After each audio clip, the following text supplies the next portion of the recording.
Hello students, आपका मेरे channel hello knowledge पर स्वागत है। और आज की जो हमारी वर्कशीट है वो शिक्षा निदेशालय द्वारा दी गई है और जिसका विषय है सामाजिक विज्ञान और कक्षा 8 की। और ये वर्कशीट नंबर है हमारी 2 प्राकृतिक संसाधन। लास्ट वर्कशीट में हमने जाना था कि वैसी सभी चीज़ें जिनका कुछ उपयोगिता होती है वो क्या कहलाती हैं, संसाधन कहलाती है।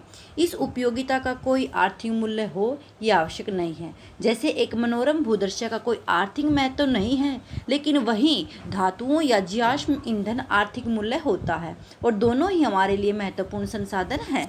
अब प्रश्न उठता है कि क्या सभी संसाधन जो हमने पिछली वर्कशीट में वर्गीकृत किए थे एक जैसे स्रोत से प्राप्त होते हैं या अलग अलग से प्राप्त होते हैं। आइए एक गतिविधि करते हैं। यहाँ कुछ पदार्थों के नाम दिए गए हैं, जैसे मिट्टी, खिलौना, वाहन, जंगल, रेल, खनिज, पर्वत, सड़क, इमारतें, कोयला, फर्नीचर, पेट्रोलियम, प्राकृतिक गैस, सूर्य का प्रकाश, वायु आदि। आप इसमें और भी बहुत कुछ जोड़ सकते हैं। अब क्या आप इन्हें या अन्य पदार्थों जैसे जो आपके परिवेश में उपलब्ध है कि उनकी उत्पत्ति के आधार पर दो समूह में वर्गीकृत कर सकते हैं, जैसे प्रकृति से प्राप्त होने वाले और मानव द्वारा प्राप्त होने वाले साधन। अब जो प्रकृति से प्राप्त होने वाले उन पर मैं टिक कर दूंगी और जो मानव द्वारा प्राप्त होने वाले उन पर मैं सर्कल कर दूंगी। अब देखो, प्रकृति से प्राप्त होने वाले हमारे हैं, जैसे मिट्टी हैं और जंगल हैं, खनिज, पर्वत, कोयला, पेट्रोलियम, प्राकृतिक गैस, सूर्य का प्रकाश, वायु, ये सब क्या हमारे प्रकृति से प्राप्त होने वाले। जो मानव द्वारा बनाए जाने वाले हैं वो क्या है, जैसे जिन पे मैं टिक करूँगी वो क्या होंगे हमारे मानव द्वारा बनाए जाने वाले, जैसे खिलौना, वाहन, पुल, रेल, सड़क, इमारतें, फर्नीचर आदि। ये क्या है हमारे मानव द्वारा बनाए जाने वाले हैं। और नेक्स्ट है अब पहले कॉलम में हमारे द्वारा लिखे गए पदार्थों के बारे में क्या पता चलता है। क्या ये हमारे लिए उपयोगी हैं? हाँ, ये हमारे लिए उपयोगी है। इन पदार्थों में क्या एक जैसी बात है, प्रकृति का उपहार या मानव द्वारा निर्मित, ये प्रकृति का उपहार है। इससे हम क्या सारांश निकाल सकते हैं? कुछ पदार्थ प्रकृति द्वारा प्राप्त किए जाते हैं और जिनका उपयोग बिना किसी संशोधन के किया जाता है वो क्या कहलाते हैं, हमारे प्राकृतिक संसाधन कहलाते हैं।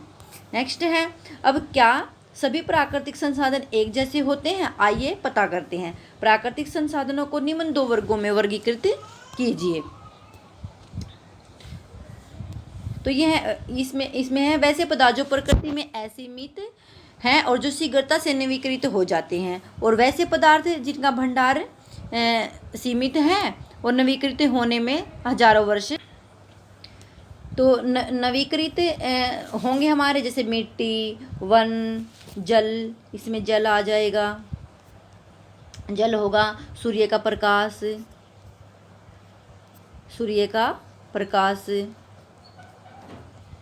और भी बहुत सारे आ जाए, जैसे प्राकृतिक गैस, जंगल, वायु, प्राकृतिक गैस भी होगा इसमें।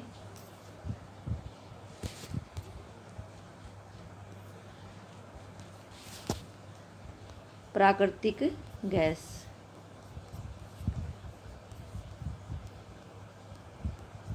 प्राकृतिक गैस, वायु।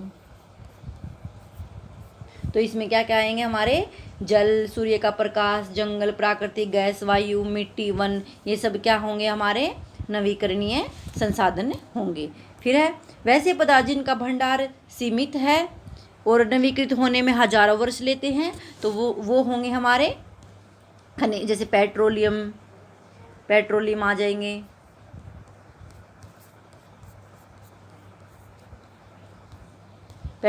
जाएंगे, और कोयला हो जाएगा,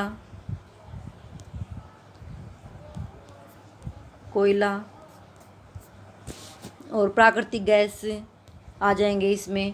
फिर नेक्स्ट है, उपरोक्त का अवलोकन करने पर हम कह सकते हैं कि कुछ प्राकृतिक संसाधन जो प्रकृति में असीमित मात्रा में उपलब्ध और शीघ्रता से नवीकृत हो जाते हैं क्या कहलाते हैं, हमारे नवीकरणीय संसाधन कहलाते हैं।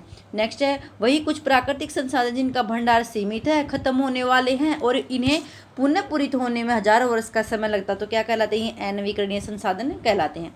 वैसे इस बात का ध्यान रखना चाहिए कि नवीकरणीय संसाधनों का लापरवाही से प्रयोग करने पर वो भी खत्म हो जाते हैं, जैसे जल, या मिट्टी असीमित मात्रा में उपलब्ध, लेकिन इनका लापरवाही से उपयोग करने पर ये भी प्रयोग के लायक नहीं रह पाएंगे। फिर हमारे क्वेश्चन है इस प्रकार। प्रश्न नंबर 1 है प्राकृतिक संसाधन क्या होते हैं, कुछ उदाहरण देकर समझाइए।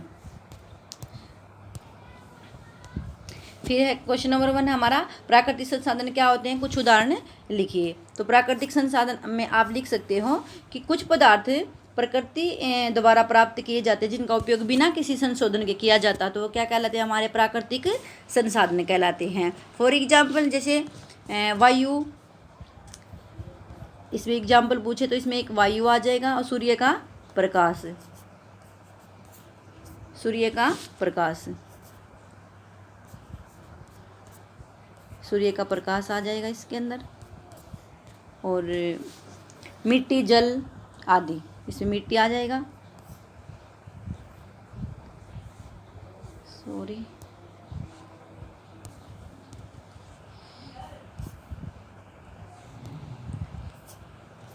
नेक्स्ट है हमारा क्वेश्चन नंबर 2, नवीकरणीय एवं अनवीकरणीय संसाधनों के बीच उदाहरण सहित अंतर स्पष्ट कीजिए। तो इसमें आप ये लिख सकते हो कि कुछ प्राकृतिक संसाधन प्रकृति में असीमित मात्रा में उपलब्ध हैं और शीघ्रता से नवीकृत हो जाते, तो क्या कहलाते हैं, हमारे नवीकरणीय संसाधन कहलाते हैं। वहीं कुछ प्राकृतिक संसाधन जिनका भंडार सीमित है, खत्म होने वाले और इन्हें पुनः पूरित होने में हजारों वर्ष का समय लगता है, तो ये क्या कहलाते हैं, हमारे अनवीकरणीय संसाधन कहलाते हैं।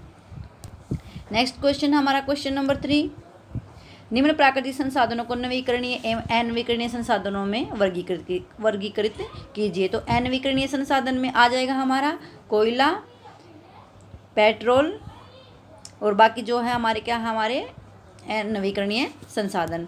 फिर है नेक्स्ट क्वेश्चन है हमारा 4th क्वेश्चन, इसमें क्या करना है आपने, मीठे पानी के स्रोतों से खत्म होने वाले के बाद पृथ्वी पर जीवन विषय पर एक काल्पनिक कहानी लिखनी। इसमें क्या करना, आपको एक काल्पनिक कहानी लिखनी है।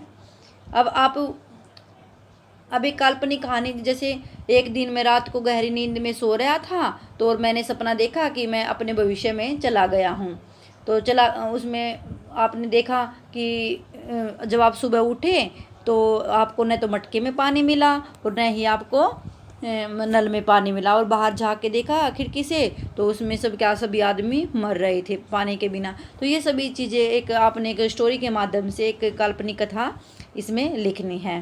तो इसी के साथ मेरी वीडियो समाप्त होती है, और इसको लाइक और सब्सक्राइब ज़रूर कीजिए। धन्यवाद।